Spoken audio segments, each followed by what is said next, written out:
ولا تموتن إلا وأنتم مسلمون. أما بعد فإن أصدق الحديث كتاب الله وخير الهدى هدى نبينا محمد صلى الله عليه وسلم وشر الأمور محدثاتها وكل محدثة بدعة وكل بدعة ضلالة وكل ضلالة في النار. Pertama-tama alhamdulillah kita bersyukur kepada Allah yang telah memberikan taufik dan hidayahnya kepada kita sekalian sehingga pada siang hari ini Allah Subhanahu wa taala ya yang telah memberikan kepada kita nikmat-nikmat tersebut ya kita syukuri dengan lisan kita mengucapkan alhamdulillah, kita syukuri dengan hati kita ya menganggap bahwa semua yang ada pada kita adalah pemberian Allah Subhanahu wa taala. Kemudian yang ketiga, memanfaatkan nikmat tersebut dalam rangka untuk semakin dekat dengan Allah Jalla wa Ala. Dan sangat berharap kita semua agar apa yang kita lakukan pada siang hari ini ya sebagai bentuk kesyukuran kita kepada Allah, memanfaatkan waktu kita, memanfaatkan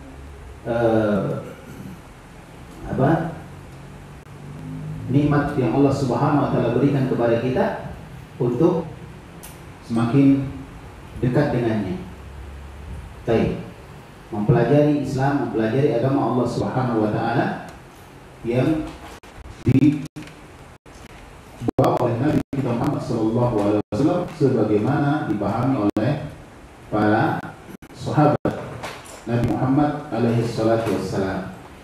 Dan insyaallah pada siang hari ini akhwat sekalian barakallahu fikunna, kita akan melanjutkan kembali pembahasan kitab Fatwa Al-Mar'ah Al-Muslimah, fatwa-fatwa wanita muslimah ya, fatwa-fatwa wanita muslimah, di mana seorang muslimah sangat butuh bimbingan dari para ulama, sangat butuh bimbingan dari orang-orang yang memahami ilmu agama dari kalangan para ulama, agar supaya mereka berjalan di atas jalan yang telah dicontohkan Nabi kita Muhammad alaihi salatu wassalam, agar supaya mereka dibawa bimbingan dari bimbingan Nabi kita Muhammad sallallahu alaihi wa ala alihi wasallam. Ya, dan insyaallah kita lanjutkan kembali pembahasan kita. Baik, pembahasan sekarang adalah tentang apakah sesuatu benda yang mengalir dari wanita, ya yang keluar dari wanita ini adalah najis gitu. Jadi apa hukumnya? Baik. Pertanyaannya, halisailul ladzi yanzilu minal mar'ati tahirun am najasun? Ya, apakah sesuatu yang mengalir dari para wanita, ya kan? Apakah itu bersih atau najis? Apakah suci atau najis? Ya. Baik. Ya, apakah dia bersih atau najis? Ya. Nah, tentunya ini adalah perkara yang harus dipahami bersama. Kemudian yang kedua adalah apakah dia membatalkan wudu atau tidak? Ya, apakah dia membatalkan wudu atau tidak?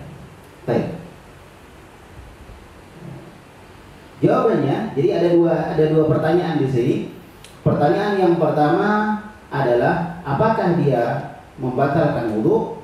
Pertanyaan yang kedua, apakah dia najis atau tidak? Karena kadang ada sesuatu yang tidak najis tapi dia membatalkan wudu. Oleh karena itu dua pertanyaannya. Jadi semua yang keluar dari wanita, semuanya ya, apakah dia membatalkan wudu? Ya, apakah dia najis atau tidak?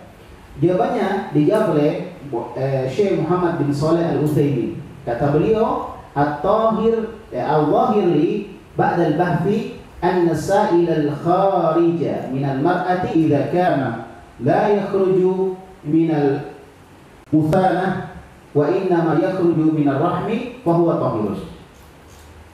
Jadi kata beliau, Syekh Utsaimin, yang zahir, yang nampak bagi saya setelah pembahasan, ya, setelah melacak, setelah membahas, setelah meneliti yang nampak. Jadi ini para ulama kita ketika ingin membahas sesuatu, maka mereka melakukan penelitian.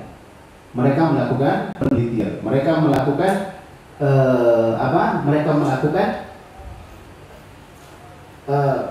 pengecekan di dalam Al-Quran atau di dalam hadis Nabi Muhammad atau di ucapan para ulama-ulama terdahulu, ya, ulama-ulama terdahulu.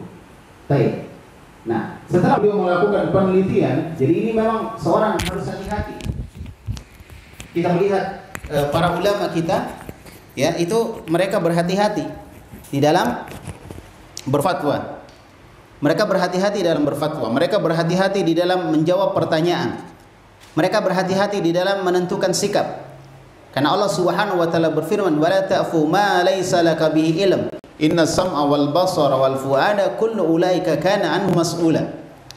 Ya, Allah Subhanahu wa taala berfirman, janganlah engkau mengatakan sesuatu yang kalian tidak punya ilmu tentang sesuatu tersebut. Karena sesungguhnya pendengaran dan hati akan diminta pertanggungjawaban oleh Allah Subhanahu wa taala. Ya, pendengaran, penglihatan dan hati akan diminta pertanggungjawaban oleh Allah Subhanahu wa taala. Nah, disinilah para ulama kita berhati-hati di dalam berfatwa. Sehingga orang yang sekaliber Syekh Muhammad bin Shalih Al-Utsaimin, seorang faqih, ahli fikih, seorang yang memahami hukum-hukum syariat, ya, mereka atau beliau meneliti dahulu, baru kemudian beliau menyimpulkan. Jadi kata beliau, kesimpulannya dari penelitian beliau bahwa sesuatu yang mengalir keluar dari seorang wanita apabila dia tidak keluar dari kandung kemih, ya, tempat keluarnya air kencing, ya, wa inna ma yakhruju minar rahmi fa huwa tahir. Kalau dia keluar dari rahim, jadi ada cairan asalnya dari rahim, ada cairan asalnya dari saluran kencing. Kalau dia keluar dari saluran kencing, maka itu najis. Tapi kalau dia keluar dari rahim, ya, keluar dari rahim, kata beliau, wa inna ma yakhruju min rahmi fa huwa tahir. Kalau dia keluar dari rahim, maka itu suci. Walakin yanqudul wudu wa in kana tahira. Akan tetapi walaupun dia suci, tapi dia membatalkan wudu. Ya, dia membatalkan wudu. Taib. Jadi ini menunjukkan bahwa tidak semua yang suci itu tidak membatalkan wudu, atau tidak semua yang membatalkan wudu itu najis. Nah, ternyata di sini disebutkan dia membatalkan wudu tapi dia suci. Nah, ini ya, diperhatikan baik-baik. Jadi dia suci tapi dia membatalkan wudu. Tapi tadi disebutkan jika yang mengalir itu keluarnya dari apa? Keluarnya dari rahim. Keluarnya dari rahim, bukan keluar dari saluran kencing. Walakinnahu yanqudul wudu wa in kana tahira. Li'annahu la yushtaratu lin-naqid lil wudu'i ay yakuna najasan.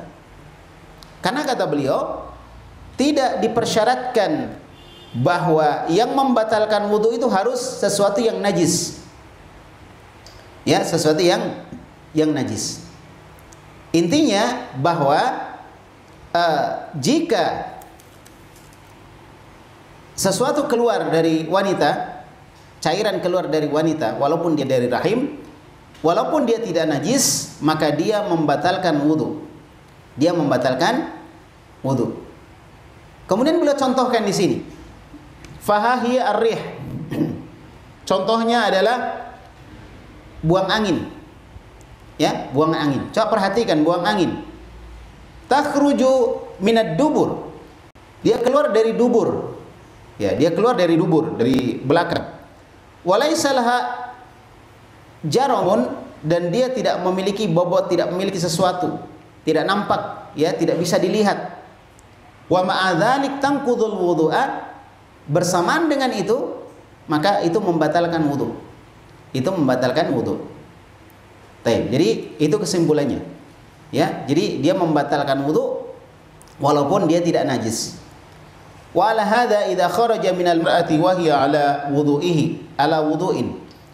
Oleh karena itu, apabila ada yang keluar dari orang wanita ya, dan dia dalam kondisi telah berwudu, fa innahu yanqudul wudu'a wa 'alaiha tajdiduhu, maka wudunya batal dan dia wajib untuk memperbaharui wudunya. Jadi kalau ada yang keluar, maka dia wajib untuk memperbaharui wudunya. Fa in kana mustamirron, apabila dia keluar secara terus-menerus. Jadi ini keluar tapi dia keluarnya secara terus-menerus. Baik. Jadi apabila dia keluar secara terus-menerus, ya, jadi ada yang keluar itu kadang-kadang. Ada juga yang keluar dia secara terus-menerus. Secara terus-menerus. Nah, apabila dia keluar secara terus-menerus, ya tentunya ini berat ya. Kalau misalnya seorang misalnya keluar terus-menerus lalu dia tidak berwudu, ya nggak bisa, dia harus sholat, ya kan? Jadi bagaimana kalau dia misalnya keluar terus-menerus, ya? Maka beliau mengatakan, ya,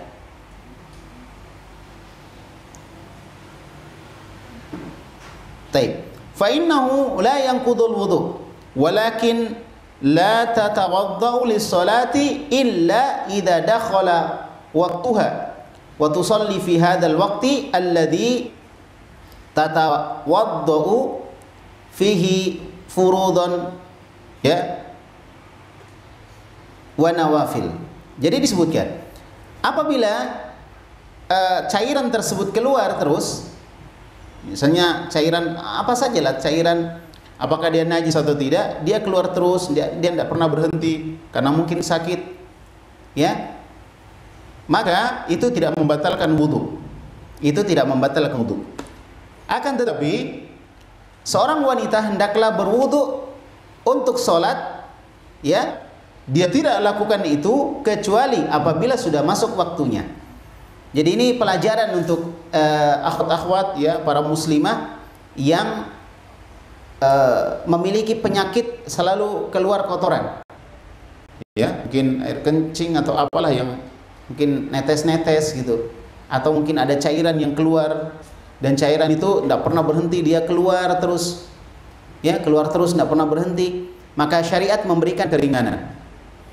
Syariat memberikan keringanan. Apa keringanan yang diberikan oleh syariat kita? Ya, keringanan yang diberikan oleh syariat kita, diperbolehkan dalam kondisi seperti itu dia berwudu. Jadi diperbolehkan dalam kondisi seperti itu dia berwudu. Jadi boleh dia berwudu dalam kondisi seperti itu. Iya.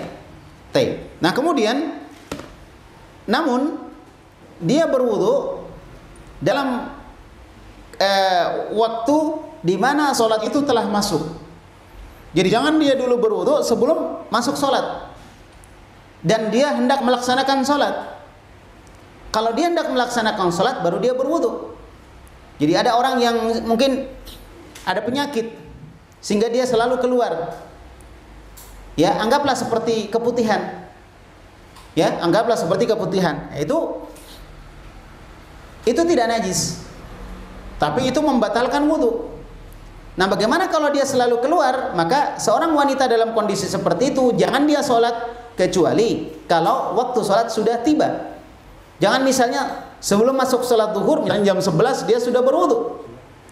Kalau misalnya dia nggak ada masalah, ya, tidak ada masalah, maka tidak apa-apa dia berwudu sebelum waktu sholat. Misalnya zuhur jam 11 dia berwudu, itu nggak ada masalah. Tapi kalau misalnya dia berwudu atau dia ada masalah lalu dia berwudu sebelum waktu sholat, maka ini tidak dianjurkan. Jadi kapan dia berwudunya? Berwudunya ketika waktu sholat telah tiba. Ketika waktu sholat telah tiba. Wa tusalli fi hadzal waqti, lalu dia sholat pada saat itu juga, ya, di mana dia berwudu pada saat itu, baik dia sholat fardu atau sholat sunnah. Wa taqra'ul Qur'an, lalu dia boleh membaca Al-Quran. Nah ini, jadi ibu-ibu atau muslimah sekalian dalam kondisi seperti itu, ya, dia boleh membaca Al-Quran. Dia boleh membaca Al-Quran, dia boleh apalagi namanya sholat, ya, dalam kondisi begitu. Jangan gara-gara begitu kemudian tidak sholat, ya, apalagi mengatakan oh saya haid, padahal yang keluar adalah keputihan. Gitu. Tentunya beda antara keputihan dengan haid. Nah, seperti itu. Oleh karena itu barakallahu fikunna, ini diperhatikan baik-baik. Ya, diperhatikan baik-baik. Jelas ya? Nah, itu. Kemudian ketika dia berwudu, maka dia berwudunya pas mau sholat, dan pada saat sudah berwudu langsung sholat. Jangan dia menunda-nunda lagi waktu. Ya, jangan dia menunda-nunda waktu lagi. Hendaklah dia bersegera untuk melaksanakan sholat setelah berwudu. Kenapa? Dia punya penyakit. Ya, dia punya penyakit. Dia mengalir atau keluar dari alat vitalnya cairan. Ya, keluar cairan. Sehingga dia pada saat itu karena kondisinya darurat, maka dia bersegera untuk berwudu, lalu kemudian dia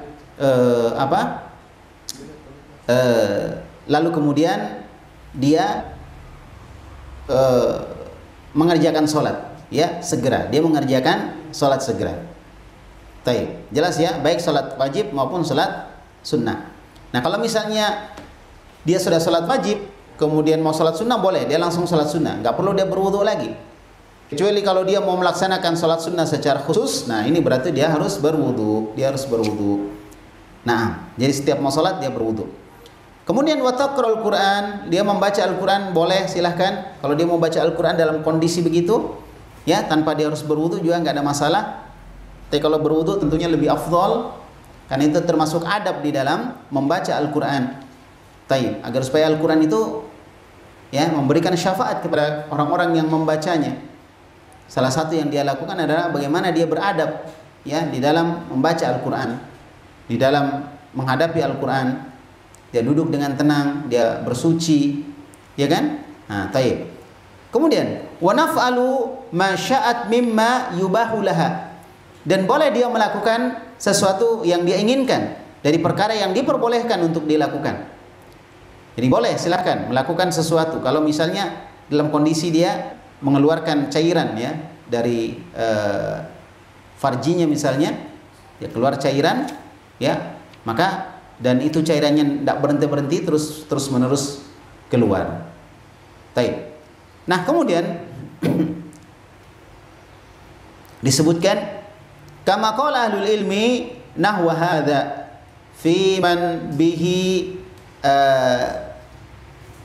salsul baul, sebagaimana dikatakan oleh para ulama tentang masalah ini terhadap orang yang mengalami beser, ya, kencing yang terus menerus. Jadi ada penyakit di mana orang itu kencing, kalau sudah kencing kadang dia masih netes lagi atau kadang mau kencing lagi. Ini ada masalah pada alat vitalnya, ya, ada masalah sehingga dia selalu mau kencing. Sudah kencing mau kencing lagi, sudah kencing mau kencing lagi. Ya. Tapi kenapa? Ya, karena ada masalah, ada penyakit, ada gangguan. Ada penyakit, ada gangguan. Nah, orang yang seperti itu, maka tetap dia diwajibkan untuk sholat. Jadi tetap diwajibkan untuk sholat. Nah, kapan dia diwajibkan sholat? Ya, diwajibkan sholat ketika telah tiba waktu sholat. Maka dia diwajibkan sholat. Inna sholata kanat alal mu'minina kitaban mawquta. Sesungguhnya sholat telah ditetapkan waktunya untuk orang-orang yang beriman. Untuk orang-orang yang beriman. Hadza huwa hukmus sa'il. Jadi kalau tadi orang yang mengalami beser, ya, dia kencing, sudah kencing lagi, atau misalnya dia sudah kencing kemudian masih netes lagi, ya, maka dalam kondisi begitu dia tetap harus sholat. Sama juga dengan orang yang keteter, ya, di mana kencingnya dilewatkan ke selang, ya kan, dalam kondisi dia sakit, maka itu juga boleh dia sholat dalam kondisi seperti itu. Hadza huwa hukmus sa'il min jihatit taharah fahuwa tahirun. Maka inilah hukum cairan yang mengalir dari wanita, ya, dari sisi sucinya, dari sisi sucinya, ya, dari sisi sucinya, bahwa dia itu suci selama dia tidak keluar dari aliran air kencing, maka dia suci. Maka dia suci. Kemudian disebutkan, la yanjusu athiyaba, dia tidak menajiskan pakaian, walal badana, juga tidak menajiskan badan. Ya. Wa amma hukmuhu min jihatil wudu, adapun hukumnya dari sisi wudunya, fahuwa naqidun lil wudu, maka dia membatalkan wudu. Illa ayyakuna mustamirran 'alaiha, kecuali kalau keluarnya secara terus-menerus, tidak pernah berhenti. Kalau keluarnya tidak pernah berhenti secara terus-menerus, maka itu tidak mengapa dia mengerjakan sholat. Ya, dan keluarnya tadi tidak membatalkan wudu. Makanya sebagian ulama kita memberikan syarat.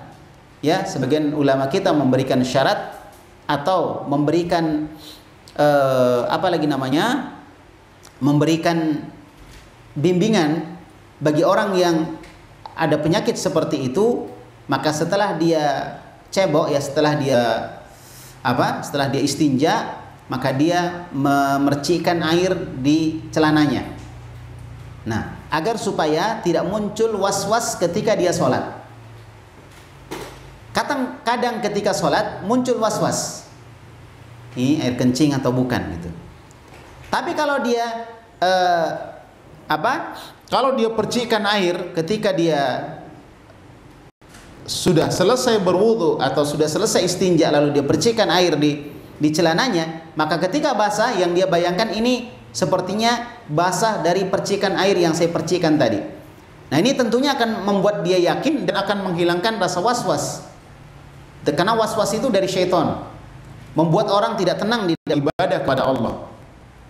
Maka Nabi SAW memberikan wasiat kepada cucunya, ya, Husain. Kata Nabi SAW, atau kepada Hasan, ya, kepada Hasan. Nabi SAW mengatakan kepada Hasan, da' ma yuribuk ila ma la yuribuk. Tinggal yang meragukan kepada yang tidak meragukan. Was-was itu membuat orang menjadi ragu. Maka untuk menghilangkan was-was, kata para ulama, dipercikkan air di celananya supaya nanti tidak muncul was-was. Fa in kana mustamirran fa innahu la yanqudul wudu. Namun kalau cairan tadi terus mengalir, tidak pernah berhenti, ya, tidak pernah berhenti, bahkan kalau misalnya seorang wanita punya penyakit beser, ya, sudah kencing netes lagi, sudah kencing netes lagi misalnya, maka dalam kondisi seperti itu, maka itu tidak membatalkan wudunya. Tidak membatalkan wudunya. Lakin alal mar'ah alla tatawaddau atau alla tatawaddaa lis-salati illa ba'da dukhulil waqti wa an tahaffadha. Namun hendaklah para wanita tidak berwudu untuk mengerjakan sholat kecuali setelah masuk waktunya. Kalau dia punya penyakit seperti itu. Kalau tidak, ya nggak ada masalah. Dia mau berwudu subuh, nanti duhur baru dia sholat, nggak ada masalah. Tapi ini pengkhususan untuk orang yang ada penyakit tadi. Ya, walaupun syariat memberikan keringanan, namun seorang wanita tetap menjaga. Apa yang dijaga? Pertama, supaya dia yakin bahwa dia suci, dia sholatnya pas pada saat waktu sholat itu tiba. Pada saat waktu sholat tiba. Yang kedua, hendaklah dia maksudnya menjaga, dia berusaha menahannya agar supaya tidak keluar sampai sholatnya selesai. Itu dua hal yang dia lakukan. Jelas insyaallah, ya. Jadi sekarang kita mudah-mudahan bisa paham ini dan bisa memahamkan kepada saudari-saudari kita yang lain tentang masalah ini. Amma in kana mutaqatti'an wa kana min adi ayyan qati'a fi awqatis shalah. Adapun kalau keluarnya tadi mutaqatti'an, terputus. Jadi kalau sudah keluar udah enggak ngalir-ngalir terus, enggak keluar terus. Ya, atau kebiasaannya kalau sudah keluar biasanya dia berhenti di masa tertentu, di waktu tertentu atau di jam tertentu. Misalnya paling setengah jam berhenti gitu. Ya, seperti itu. Ya. Atau dia berhenti fi awqatis salat, di waktu-waktu salat. Pas waktu salat, di waktu salat itu berhenti, ada waktu berhentinya. Fa innaha tuakhirus salata ilal waqtil ladzi yanqati'u fihi ma lam tahsya khurujal waqti. Apa yang dia lakukan? Maka dia boleh mengakhirkan waktu sholatnya, ya, sampai berhenti. Gitu. Jadi kalau misalnya cairan tadi ada waktu berhentinya, dia tahu ini paling setengah jam berhenti, paling 1 jam tidak netes lagi, misalnya dia tahu dan dia pastikan karena kebiasaannya seperti itu, maka boleh dalam kondisi seperti itu, ya, dia sholatnya diakhirkan waktunya. Walaupun tentunya afdhalus sholati as-sholatu fi waqtiha. Salat yang paling utama adalah salat tepat pada waktunya. Ya, itu salat yang paling bagus. Au fi awwali waqtiha, atau di awal waktunya. Salat yang paling bagus itu. Ya, di awal waktu. Cuma ada kondisi di mana seorang wanita terutama salat tidak bisa di awal waktu. Seperti yang kita sebutkan tadi. Dia biasa netes dari kehormatannya, cairan. Maka apa yang dia lakukan? Yang dia lakukan adalah, kalau misalnya dia yakin ada waktu berhentinya, maka dia menunggu sampai tetesan tadi berhenti. Sampai tetesan tadi berhenti. Ya? Baik. Jelas insyaallah? Ya, sampai tetesan tadi apa? Berhenti. Gimana kalau berhentinya misalnya, kalau misalnya pas waktu duhur dia berhentinya di jam 2 misalnya, tapi dia yakin di situ berhenti, maka nggak apa-apa, dia undur waktu sholatnya sampai jam 2. Ya, apalagi wanita, sholat yang paling bagus wanita adalah sholat di rumahnya, itu yang paling bagus. Maka dia tunda sampai dia berhenti, benar-benar tidak netes lagi, ya, benar-benar tidak menetes lagi. Jadi diakhirkan waktu sholatnya. Ya, kapan diakhirkan? Sampai cairan yang menetes tadi berhenti. Malam takhsya khurujal waqti, selama dia tidak khawatir waktu sholatnya habis. Nah, kalau misalnya netesnya dia yakin ini berhenti paling 3:30, nah 3:30 kan sudah lewat zuhur, ya. Nah, itu lain lagi. Kalau misalnya dia yakin sholatnya tidak sampai keluar waktunya, maka boleh dia mengundur waktu sholatnya. Fa in khasyat khurujal waqti, kalau dia khawatir waktunya habis, waktu sholatnya habis, fa innaha tatawaddau wa tatalajjamu au tatahaffadhu wa tusalli, maka yang dia lakukan adalah dia berwudu, lalu dia berusaha untuk menjaga supaya tidak menetes. Ya, gimana caranya? Ya gimana lah supaya dia tidak netes, dia pakai perasaannya gimana supaya itu tidak keluar. Setelah itu baru dia sholat. Ya, sholat. Wala farqa baina al-qalil wal katsir. Tidak ada perbedaan antara cairan itu keluar sedikit ataupun banyak. Li'annahu ya kulluhu kharijun minas sabil, karena semuanya keluar dari jalan keluarnya kotoran. Fayakunu nakidun qaliluhu wa katsiruhu, maka sedikit banyaknya tetap membatalkan wudu. Tetap membatalkan wudu. Jadi kencing kalau misalnya dia keluar, ya wudu kita batal. Ada cairan yang keluar dari saluran air kencing kita, batal.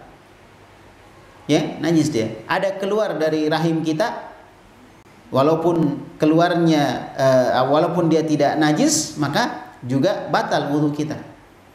Ya, tanpa melihat apakah dia yang keluar tadi banyak atau sedikit. Tanpa melihat yang keluar tadi banyak atau sedikit. Taib. Nah, kemudian apabila keluarnya tadi terus-menerus, maka boleh dia mengakhirkan waktu sholatnya. Kalau dia keluarnya terus-menerus. Dan kalaupun tidak, ya tidak berhenti, walaupun dalam waktu sholat, di waktu sholat itu tetap mengalir cairan tadi, maka dia boleh sholat dalam kondisi seperti itu, dengan tetap menjaga yang kita sebutkan tadi, ya kalau bisa dia percikan air di celananya supaya tidak muncul keraguan-raguan. Wallahu a'lam bishawab. Wa amma i'tiqadu ba'dhin nisa annahu la yanqudul wudu. Adapun keyakinan sebagian para wanita bahwa itu tidak membatalkan wudu, cairan yang keluar dari alat kelamin seorang wanita, ya, kalau dia bukan air kencing maka dia tidak batal. Ada keyakinan seperti itu. Fahadza la a'lamu lahu aslan. Maka saya, kata Syekh Utsaimin, tidak mengetahui dasarnya apa. Ini menunjukkan bahwa kita beragama harus ada dasar. Imam Al-Bukhari menulis kitab Sahih Al-Bukhari. Nah, salah satu dari bab di Sahih Bukhari itu disebutkan bab al-ilmu qabla al-qawli wal amali. Berilmu dulu sebelum berucap dan sebelum beramal. Dan inilah dasar dari akidah atau prinsip Ahlussunnah wal Jamaah, di mana mereka mendasari pembahasan agama yang mereka sampaikan berdasarkan dalil Al-Quran dan Sunnah dari pemahaman para sahabat Nabi Muhammad sallallahu alaihi wasallam. Nah, sehingga beliau mengatakan di sini, kalau ada seorang wanita berkeyakinan, berpemahaman bahwa apabila ada cairan yang mengalir dari alat kelamin wanita mengalir dan dia bukan air kencing, lalu itu tidak najis, kata Syekh Utsaimin, atau dia tidak membatalkan wudu, ya, maka kata Syekh Utsaimin, saya tidak mengetahui apa dasarnya. Illa qaulan Ibnu Hazm. Kecuali dasarnya adalah ucapan Ibnu Hazm. Ibnu Hazm ini seorang imam yang beraliran atau berpemahaman al-Zahiriyah, berpemahaman Zahiriyah. Ya, ada madhab Zahiriyah. Taib, rahimahullahu taala. Di mana Ibnu Hazm mengatakan, inna hadza la yanqudul wudu. Sesungguhnya ini tidak membatalkan wudu. Kata Ibnu Hazm. Jadi kalau ada cairan keluar dari wanita dan dia bukan air kencing, ya, maka itu tidak membatalkan wudu. Taib. Kecuali haid, ya, haid juga keluar itu membatalkan wudu sekaligus seorang berhadas besar.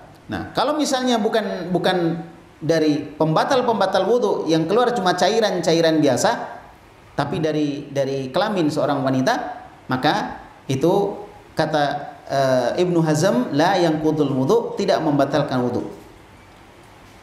Kemudian kata Syekh Utsaimin, walakin lam yadhkur li hadza dalilan.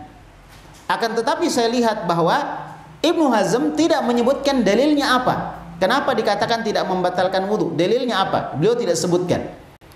Perhatikan bagaimana para ulama di dalam mengambil pendapat orang. Dia lihat apa dalilnya. Dan begitulah cara kita beragama. Terutama bagi mereka yang ingin menapaktilasi jalan salafus saleh, Ahlussunnah wal Jamaah. Maka ketika dia ingin mengambil pendapat orang, maka dia harus tahu apa alasan dan apa dalil orang itu berpendapat seperti itu, sehingga kita ikuti orang tersebut berdasarkan dalil yang dia pakai. Oleh karena itu kita melihat bahwa para ulama kita, walaupun misalnya dia bermadhab Syafi'i, namun terkadang dia lebih cenderung kepada pendapat Imam Ahmad. Begitu juga sebaliknya, sebagian ulama bermadhab Hambali, namun di beberapa perkara dia cenderung kepada pendapat, ya, Imam Syafi'i.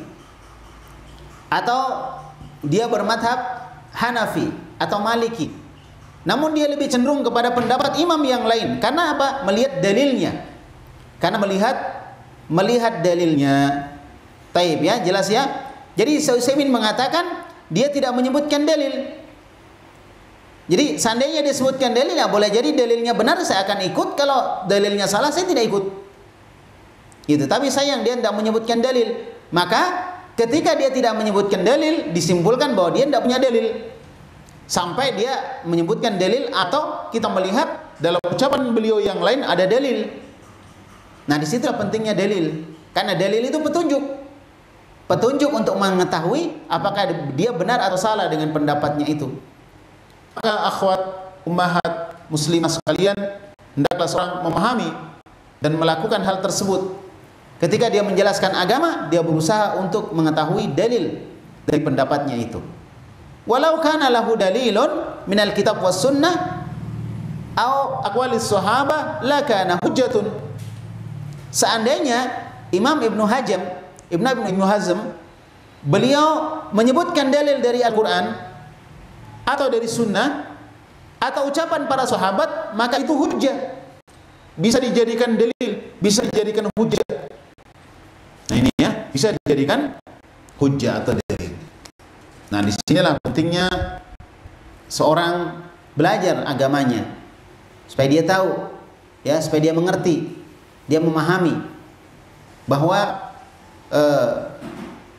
apa yang dia lakukan memiliki keterangan dari Al-Quran dan sunnah Rasulullah sallallahu alaihi wa ala alihi wasallam. Iya, sallallahu alaihi wa ala alihi wasallam. Baik. Nah, kemudian disebutkan, jadi tadi ya sudah disebutkan ya, kenapa alasan Syekh Utsaimin tidak menguatkan pendapat Ibnu Hazm? Jawabannya karena Syekh Utsaimin tidak melihat Ibnu Hazm menyebutkan dalil. Ya, maka seandainya dia sebutkan dalil dari Al-Quran, sunnah, atau ucapan para sahabat, maka akan menjadi hujjah, akan menjadi pendapat yang diikuti. Wa 'alal mar'ah an tattaqillaha wa tahrisu ala taharatiha. Oleh karena itu hendaklah para wanita muslimah mereka bertakwa kepada Allah dan bersungguh-sungguh untuk mensucikan dirinya, membersihkan diri. Nah, ini ciri seorang wanita muslimah, dia menjaga banyak, ya, dia membersihkan diri, dia mandi, dia berwudu, dia bersuci apabila kotor, dia cuci tangannya apabila kotor. Itulah seorang muslimah. Jadi seorang muslimah bukan sekedar jilbabnya besar, bukan. Banyak hal yang harus diperhatikan wanita-wanita muslimah, ya kan? Banyak hal yang harus dia perhatikan. Di antaranya adalah kesucian, kebersihan. Maka kesucian dan kebersihan itu penting dan dapat dilakukan oleh setiap muslimah agar nampak kewibawaan seorang muslimah dengan bersihnya. Dan bersih tidak harus mahal. Pakaian yang kita pakai tidak harus mahal. Intinya adalah bersih. Kalau sudah beberapa hari misalnya dipakai, ya, apalagi pakaian wanita yang besar, itu kadang kalau kena matahari bisa memunculkan bau yang kurang sedap. Makanya perhatikan berapa hari sekali dia cuci pakaiannya. Ya, demikian pula mandi, dijaga mandinya. Dia memakai sabun dan seterusnya. Itu hal-hal yang bisa membersihkan wanita dari kotoran-kotoran, dari najis-najis. Ya, dari najis-najis. Dan ini yang disampaikan Syekh Utsaimin, wa 'alal mar'ati an tattaqillaha wa tahrisa ala taharatiha. Hendaklah para wanita bertakwa kepada Allah dan bersungguh-sungguh untuk menjaga kebersihan, menjaga kesucian, untuk taharah. Fa inna sholata taharatin. Nah, salat itu tidak akan diterima oleh Allah tanpa bersuci. Kalau kita tidak bersuci, maka Allah tidak terima salat kita. Ya, salat yang diterima ketika salat itu dilakukan dengan bersuci. Nah, bersucinya dilihat apakah dia najis. Kalau dia najis, bersucinya dengan cara dibersihkan, dicuci. Kalau dia hadas, maka dilihat dia hadas apa, hadas kecil atau hadas besar. Kalau dia hadas besar, maka dia disucikan dengan mandi kalau hadas besar. Kalau hadas kecil, maka dia dibersihkan atau disucikan, diangkat dengan berwudu. Nah, gitu. Taib. Nah, itu cara untuk senantiasa tampil suci, bersih. Taib. Karena apa? Salat tidak diterima tanpa bersuci. Tanpa bersuci. Walau salat mi'ata marratin. Walaupun dia salat sebanyak 100 kali, tidak akan diterima. Jadi ini di sini memberikan kepada kita sebuah pelajaran bahwa ibadah yang kita lakukan hendaklah sesuai dengan sunnah. Sesuai dengan sunnah. Kalau ibadah kita tidak sesuai dengan sunnah, berapa kali pun kita lakukan, tidak diterima. Nah, salah satu hal yang dijadikan contoh di sini adalah bahwa sholat itu sunnahnya berwudu sebelum sholat. Jika dia berhadas kecil, kalau dia tidak berwudu, maka dia tetap dalam kondisi kotor dan Allah tidak terima. Jadi sholat seperti itu tidak sesuai dengan sunnah. Karena dalam sunnah seorang diperintahkan untuk apa? Untuk berwudu. Disebutkan dalam hadis yang diriwayatkan oleh Imam Bukhari dan Imam Muslim, la yaqbalullahu sholata ahadikum idza ahdatsa hatta yatawadda. Allah Subhanahu wa taala tidak menerima ibadah atau salat salah seorang di antara kalian apabila dia berhadas sampai dia bersuci. Sampai dia bersuci atau sampai dia berwudu. Bal inna ba'dal ulama yaqul, bahkan sebagian ulama kita mengatakan, innal ladzi yusalli bila taharatin yakfur. Nah, Masya Allah. Ini lebih mengerikan lagi. Sesungguhnya orang yang sholat tanpa bersuci, artinya dia sengaja sholat tanpa dia berwudu, tanpa dia mandi, kalau dia berhadas besar, sengaja dia lakukan itu, maka orang itu kufur. Insya Allah. Ini lebih mengerikan lagi. Nah, sekarang apa alasannya? Kenapa dikatakan orang itu kufur? Li'anna hadza min babil istihza. Karena ini masuk dalam bab menghina, mengejek, melecehkan. Jadi kekufuran bukan sekedar melecehkan Nabi, bukan sekedar melecehkan ya Nabi Muhammad SAW, tapi melecehkan ajaran Islam, melecehkan ajaran yang dibawa oleh Nabi, menghina, maka itu masuk dalam kekufuran.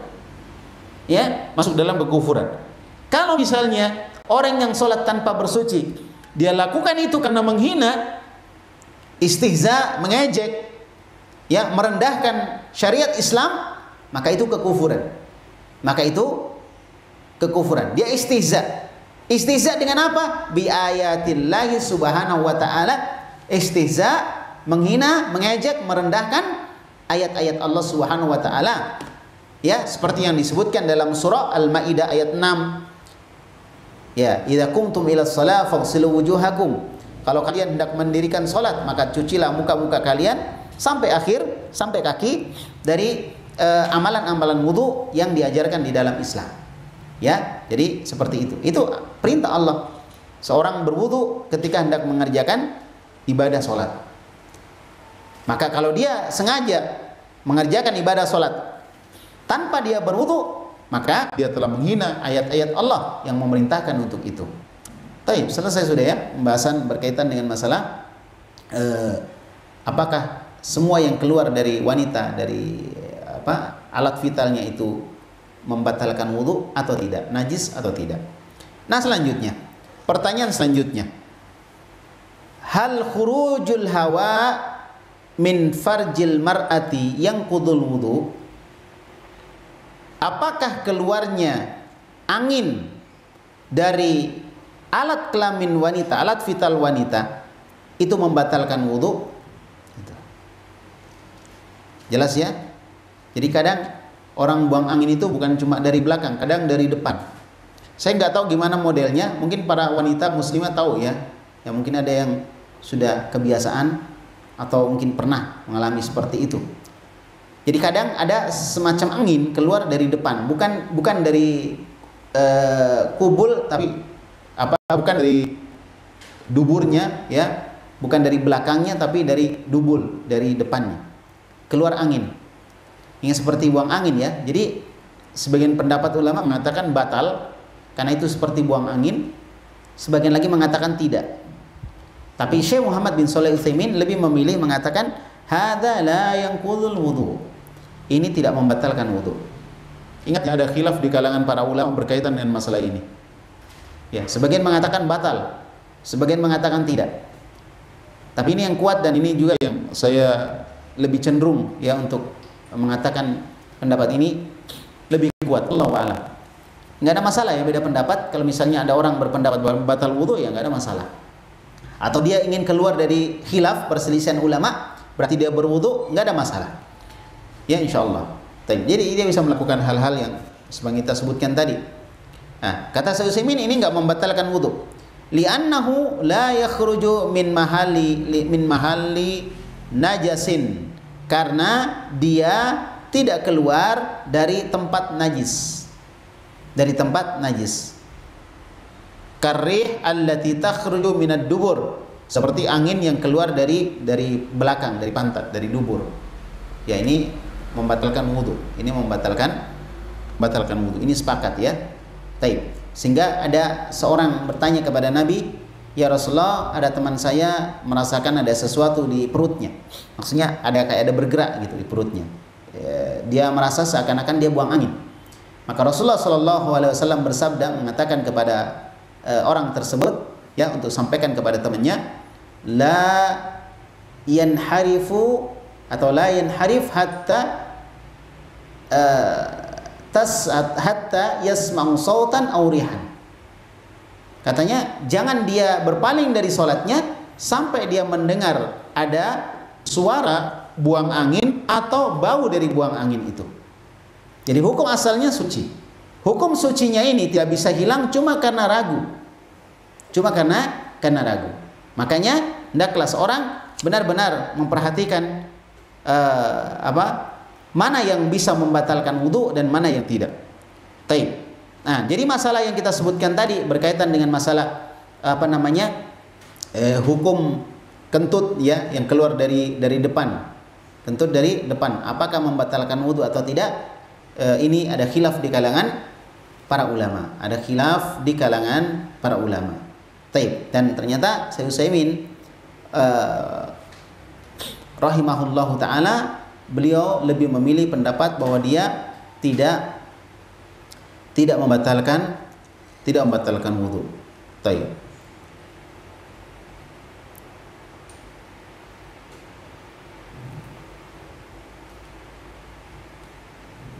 Ya, ini insyaallah jelas ya masalah ini. Taib. Jadi yang kuatnya bahwa dia tidak membatalkan wudu. Nah kemudian selanjutnya, hal qai yang kudul wudu. Apakah muntah itu membatalkan wudu? Jadi tentang muntah, kita sepakat muntah itu kotor. Apakah dia membatalkan wudu?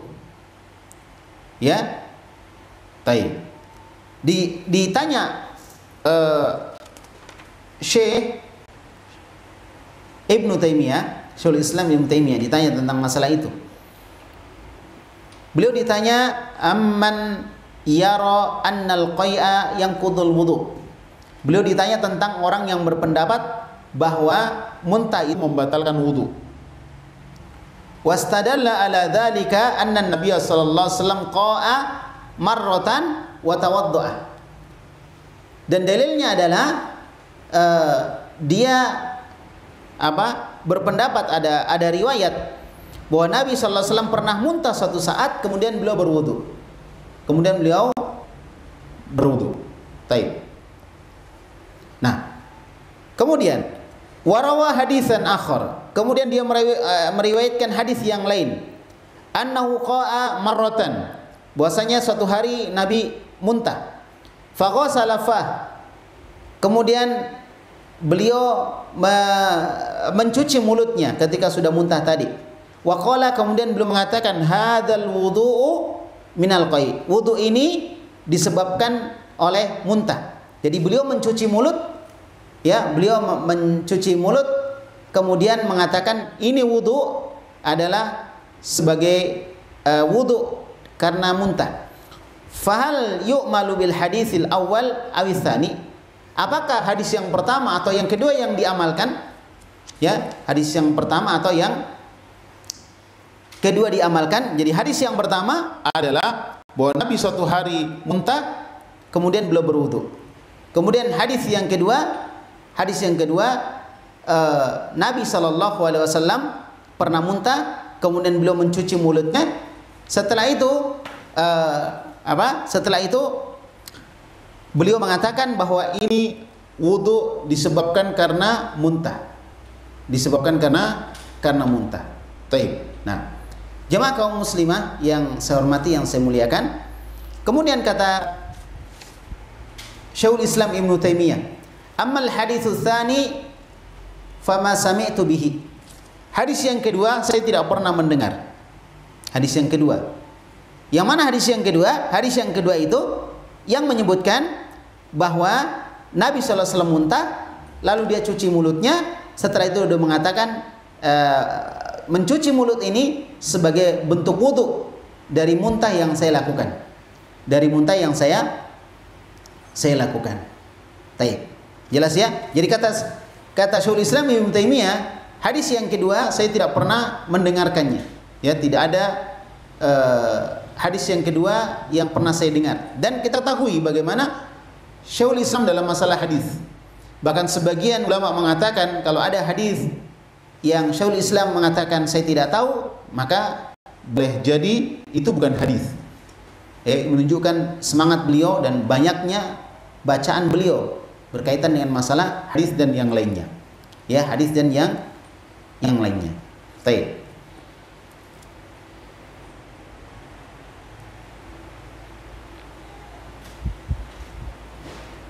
Ya, sebenarnya ada beberapa pendapat ya tentang masalah muntah.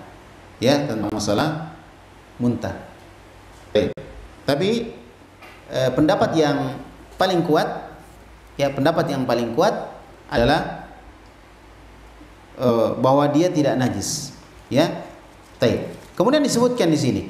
Wa ammal awal, adapun hadis yang pertama fa huwa fi sunan, itu disebutkan dalam kitab Sunan, lakin lafduhu, akan tetapi lafadznya adalah annahu qa'a fa aftara, bahwasanya Nabi muntah kemudian Nabi aftara, beliau berbuka puasa, membatalkan puasanya.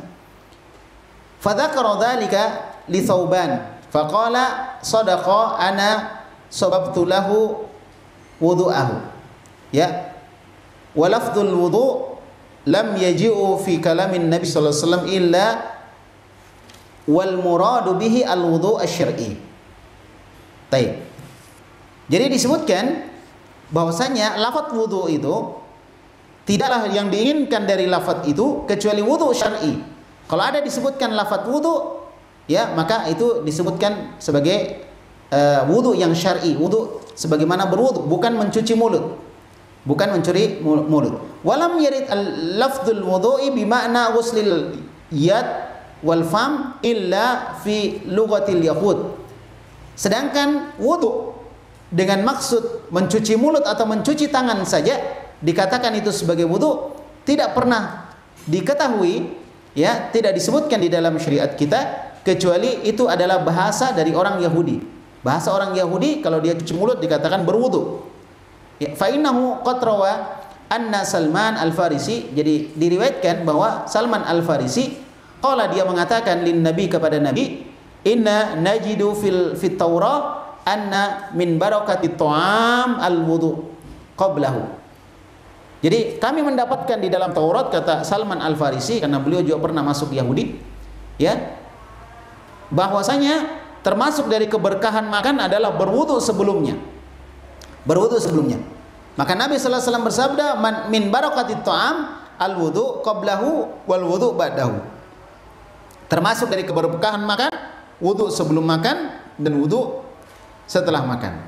Wallahu a'lam. Jadi kesimpulannya bahwa muntah itu tidak ada hadis atau riwayat yang kuat yang menunjukkan bahwa muntah itu membatalkan wudu. Muntah itu membatalkan wudu. Jadi yang kuatnya bahwa dia tidak membatalkan wudu, wallahu a'lam bishawab. Baik, itu yang paling kuat dari pendapat para ulama. Ya. Baik. Sudah, insyaallah ini sudah masuk asar.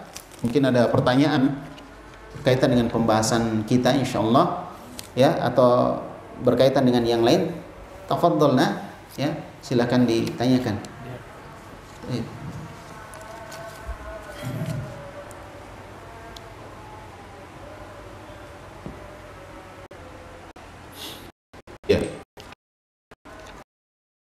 Pertanyaan, bagi yang bekerja sebagai karyawan di warung makan dan dia tidak bisa sholat di masjid kecuali di luar waktu